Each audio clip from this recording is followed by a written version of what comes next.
Kalau yang statement saya kali ini saya ingin fokus berbicara tentang pertobatan.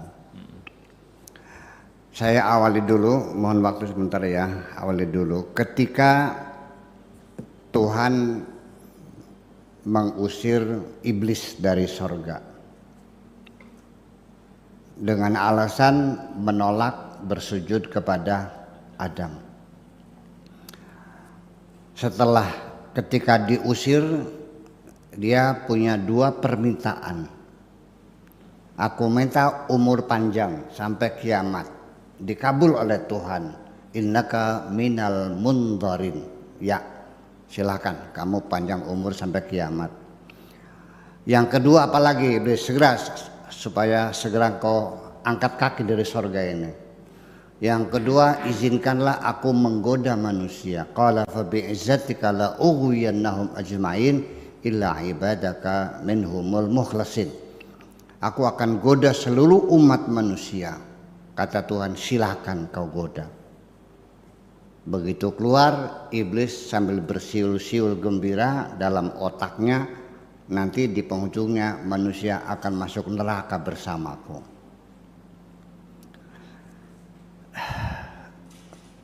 Di tengah iblis sedang gembira diberi izin oleh Tuhan, satu umur panjang, yang kedua izin menggoda. Berarti iblis itu legal ya, punya SIM kan, sudah surat izin menggoda. Di tengah iblis sedang gembira akan menggoda manusia, Tuhan mengatakan silakan kau goda manusia. Tetapi siapapun manusia setelah melakukan dosa lalu bertaubat kepadaku, ku ampuni semuanya. Loh, iblis melongo. Ya kalau begitu saya namanya kerja bakti dong. Seperti melukis di atas air. Dari situlah iblis mulai merubah strateginya menggoda manusia. Jadi tidak berhenti mengajak manusia untuk bermaksiat saja, tapi langkah yang strategis bagaimana supaya manusia tidak bertobat kepada Tuhan. Itu.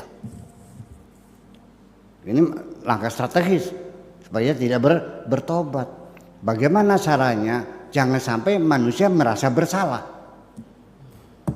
Nah itulah makanya ketika saya tanya seorang setan, ya gitu, saya bilang, apakah Anda ingin mendapatkan bantuan advokasi dari saya? Ada apa sih? Pakai sakur gitu. Iya, saya kasihan kamu itu dipersalahkan oleh seluruh umat manusia. Setiap orang maksiat selalu mengatakannya gara-gara kamu. Malah dia tertawa terbahak-bahak. Saya bilang, kamu enggak tersinggung disalah-salahin? Enggak. Ya memang begitu katanya. Saya senang ketika saya disalahkan. Sebabnya ketika manusia menyalahkan saya, berarti saya sukses. Karena ketika kita menyalahkan orang lain, itu berarti dia tidak mau mengaku salah. Kalau orang tidak mau mengaku bersalah, berarti tidak punya niatan untuk memperbaiki diri. Jadi kesalahan, dosa dan sebagainya itu proses peningkatan kualitas. Perbaikan-perbaikan itu dinamika kehidupannya semacam itu. Nah makanya ketika kita bertobat, ini kan ceritanya lain. Iblis menggoda lagi, tobat lagi, menggoda lagi. Sampai kapan? Ya sampai sia-sia kerja dia. Jadi kita nggak usah menyalahkan iblis, biarin aja iblis. Maka yang penting kita jangan pernah menyalahkan orang. Ya kita introspeksi, barangkali kita salah. Yang penting kalau kita berdosa, kita memperbaiki diri, bukan menyalahkan orang lain. Ketika kita menyalahkan orang lain, sama dengan kita tidak mengaku bersalah. Kalau orang tidak menyadari kesalahannya, berarti dia tidak punya niat untuk memperbaiki diri sendiri. Nah makanya dalam beragama dan hidup itu perlu ada pertobatan. Sebab setiap saya pernah berjanji ya, ada namanya pengadilan hati nurani ya. Kita kan tersiksa sesungguhnya, the feeling of guilt tersiksa. Masih ada waktu enggak? Masih ada waktu, boleh ya? Habis. Oke, non? Ya. Bisa 5 ya? menitan, Oke. 5 menitan. Oke lah, singkat saja. Keadilan itu ada. Ya. Sebelum engkau diadili di akhirat, di dunia engkau sudah diadili. Tidak ada yang lepas dari pengadilan ini. Di dunia ini ada pengadilan hati nurani. Kalau di pengadilan negeri itu mesti ada saksi, mesti ada juri, mesti ada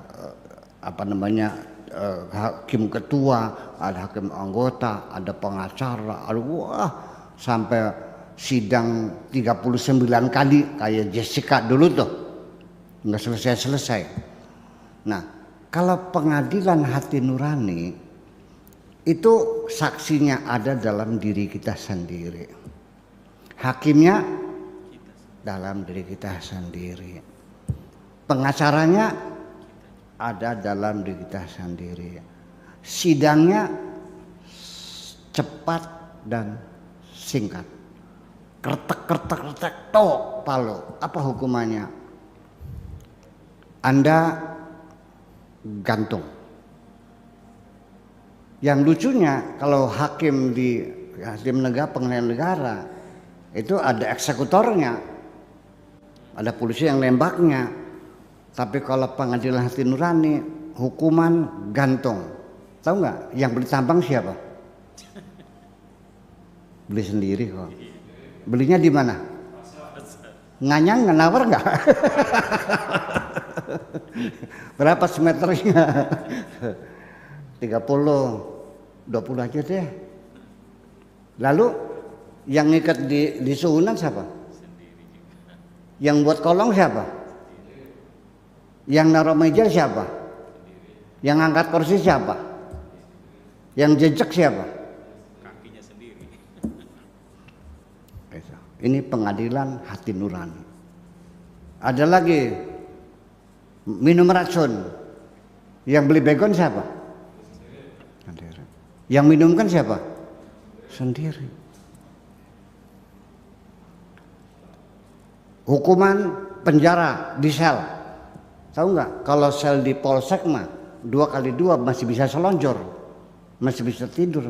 Tapi begitu pengadilan hati nurani memutuskan hukuman penjara, masuk sel, lebih sempit sel itu dari badan Anda sendiri, sehingga napas juga susah. Maka disitulah pentingnya pertobatan. Segera kita meminta ampun. Ya, rasa the feeling of guilty yang menyiksa diri kita akan rilis semuanya itu, dan kita akan dapat bernapas lega lagi. Percayalah bahwa pertobatan adalah satu solusi. Bahkan dalam agama Nasrani itu sangat dipentingkan, sangat diperlukan sekali pertobatan. Datang menghadap pastor dan dia berterus terang meminta. Begitu kan Pak Mistrehan ya? Semacam itu. Jadi artinya bahwa pertobatan itu penting sekali dalam hidup kita, sehingga kita melepaskan beban psikologis yang menyiksa diri kita ini. Terima kasih. Ya. Terima kasih Bu ya.